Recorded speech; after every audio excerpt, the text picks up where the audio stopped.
Purifying civil جیا ہمارے channel کو subscribe کریں۔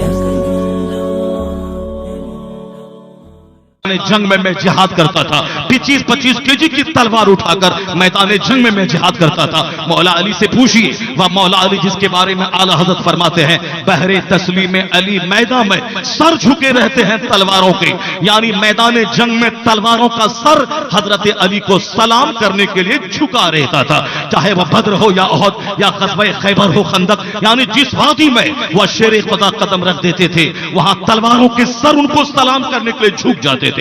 وہ فاتح خیبر، وہ شیر خدا جھاڑی کے شیر کی طرح جب دشمنوں پہ جھپٹ کے حملہ کرتے، جو جنگ ہار کے قریب پہنچ گئی ہوتی، مولا علی کی ایک جمپ کی وجہ سے وہ جنگ فتح سے ہمکنار ہو جاتی تھی۔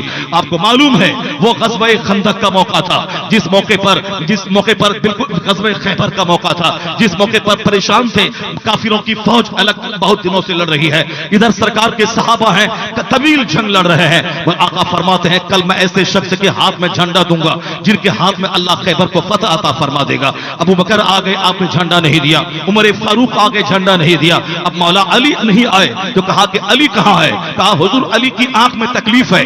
مولا کہا کہ علی کو بلایا جائے، مولا علی تشریف لے آئے۔ علی نوجوان تھا، آقا علیہ السلام نے علی کی آنکھ میں لعاب دہن لگا دیا، آنکھ ان کی درست ہو گئی، اس کے بعد جھنڈا ان کے ہاتھ میں تھما دیا۔ اب وہ مولا علی جھنڈا لے کے آگے نکلتے ہیں، جو جنگ کئی دنوں سے معلق تھی، مولا علی جیسے پرچم لے کے آگے بڑھے، وہ جنگ مسلمانوں کے فیور میں آ گئی، فتح سے ہمکنار ہو گئے مسلمان۔ یعنی مولا علی جو 3 دن کا فاقہ کرتے تھے، جو 10 دن تک فاقے سے رہتے تھے، جو سوکھی روٹی پانی میں بھگا کے کھاتے تھے، آج ہم بے شمار نعمتوں کے کھانے کے بعد ہم جھکے رہتے ہیں، ٹوٹے رہتے ہیں، بوجھے رہتے ہیں، بدن میں درد، دانت میں درد، پیر میں درد، جوڑ میں درد، آنکھ میں درد، نہ صرف درد ہی درد کی کہانی ہے۔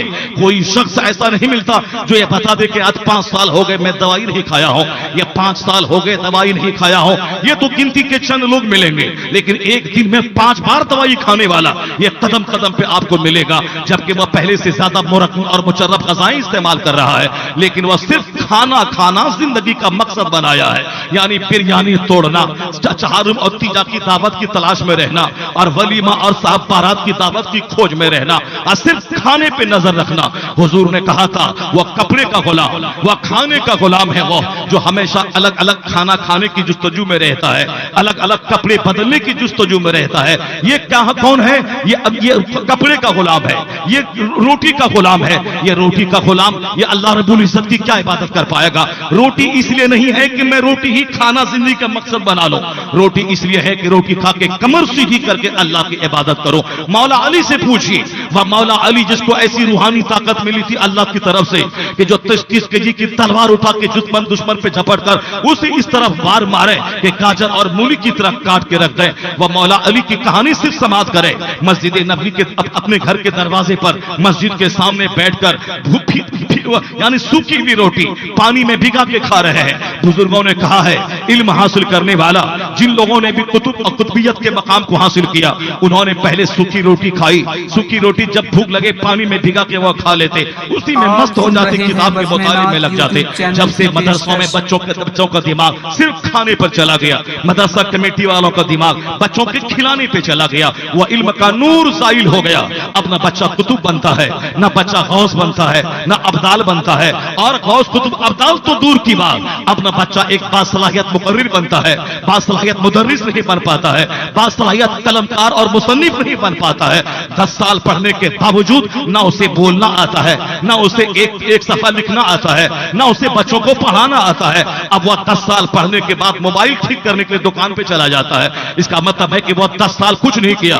جب وہ جمعہ کا آدھے گھنٹے کا شاندار خطاب نہیں کر پاتا، قرآن اور حدیث کی روشنی میں لوگوں کو مذہب اسلام کا پیغام نہیں سکھا سکتا، یہ 10 سال کیا ہے؟ یعنی صرف قرآن خوانی کر کے وہ بریانی کھایا ہے، صرف مدرسے والوں کے خلاف تحریک چلایا ہے، مدرسہ والا زکات و خیرات کلیکشن کرتا ہے اور ہمیں سوکھی روٹی کھلاتا ہے۔ مدرسے کی چٹائی میں برکتیں تھی، جس چٹائی پہ پڑھنے والا ایک طرف تو غوث اعظم بن گئے، خواجہ غریب نواز بن گئے، قطب الدین بختیار کاکی بن گئے، اور ایک طرف اسی چٹائی پہ بیٹھ کر پڑھنے والا محبوب الہی بن گیا، عبداللہ شکر بار بن گیا۔ اسی مدرسے کی چٹائی پر جس نے پڑھا اپنے والد گرامی سے، وہی اعلیٰ حضرت فاضل بریلوی بن گئے۔ اسی چٹائی پہ جو پڑھا وہ حبیب الرحمان مجاہد ملت بن گئے۔ اسی چٹائی پہ جو پڑھا حضور تاج الشریعہ اختر رضا کا ازہری بن گئے۔ یعنی ایسے ایسے لوگ بنے جو چٹائی پر پہ پڑھا، انہوں نے وقت کا صحیح استعمال کیا، کبھی بھی کھانے کی شکایت نہیں کی، پڑھنے کے زمانے میں کبھی تحریک نہیں چھیڑا۔ مدرسے کی روٹی اچھی نہیں ہے، مدرسے کی دال اچھی نہیں ہے، مدرسے کی انتظامیہ کے خلاف کبھی ایک کمپلین تک نہیں لکھا۔ ہاں جب ان کی نظر کتابوں کے مطالعے پر تھی، ان کی نظر اسٹڈی پر تھی، اسے چاہے روٹی ملے چاہے چاول ملے، اسے دال ملے یا گوشت ملے، وہ کھاتا تھا، وہ صرف کتاب پڑھتا تھا۔ اس کا فیضان یہ ملا کہ امام مالک نے آج سے 1200 سال پہلے کہا تھا، جو فقر اور فاقہ پہ راضی ہو جاتا ہے اللہ ان کے سینے میں علم کا فیضان عطا کر دیتا ہے، اور جس کی نظر صرف کھانے پہ ہوتی ہے وہ علم کی برکتوں سے محروم ہو جاتا ہے۔ تو ہمارے جن بزرگوں نے سوکھی روٹی پانی میں بھگا کے کھایا، جن بزرگوں نے کھانے کی شکایت کبھی نہیں کی، وہ بھوکے رہتے تھے اور بھوک کی وجہ سے سینہ نورانی ہوتا تھا، اور جو کتاب پڑھ لیتے تھے وہ ساری زندگی